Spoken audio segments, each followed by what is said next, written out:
La première année où elle exerçait, Grace avait eu un patient qui s'appelait Maurice Tinkerton. Lorsqu'il mentionna pour la première fois la chienne, il la nomma simplement Molly, et Grace crut que dans son ennui, elle avait oublié de noter l'existence de ce troisième personnage important de la famille. Et donc, pendant que je me promenais avec Molly l'autre jour, raconta Maurice, je pensais à Suzanne et à certains concepts de sa thèse.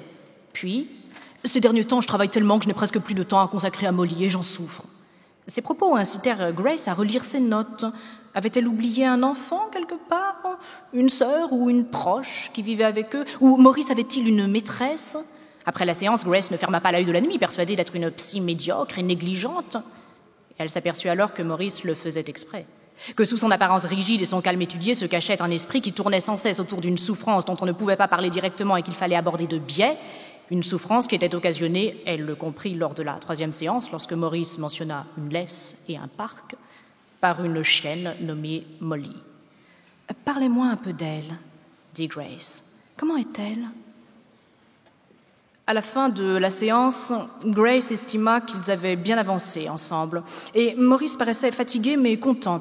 Elle en était tellement convaincue qu'elle fut presque sans voix lorsque, au rendez-vous suivant, il se présenta avec la chienne en laisse. Puisqu'on en parlait, j'ai pensé que ce serait bien que vous rencontriez la fameuse Molly en personne, dit-il. Grace sentit des picotements dans les tempes. La chienne s'assit au pied de Maurice, le dos contre ses tibias, puis posa sa gueule sur ses genoux. Elle était énorme et ses poils noirs ébouriffés masquaient ses yeux. Maurice lui caressa le poitrail en poussant une sorte de grognement affectueux. Grace, stupéfaite, se redressa sur son siège et toussa. Tout a changé depuis que Molly est entrée dans ma vie.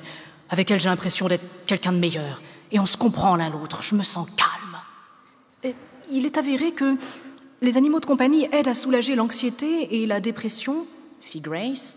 Mais vous pensez que votre couple... Dites-moi, l'interrompit Maurice en posant sa grande main sur la tête ébouriffée de Molly comme s'il la bénissait.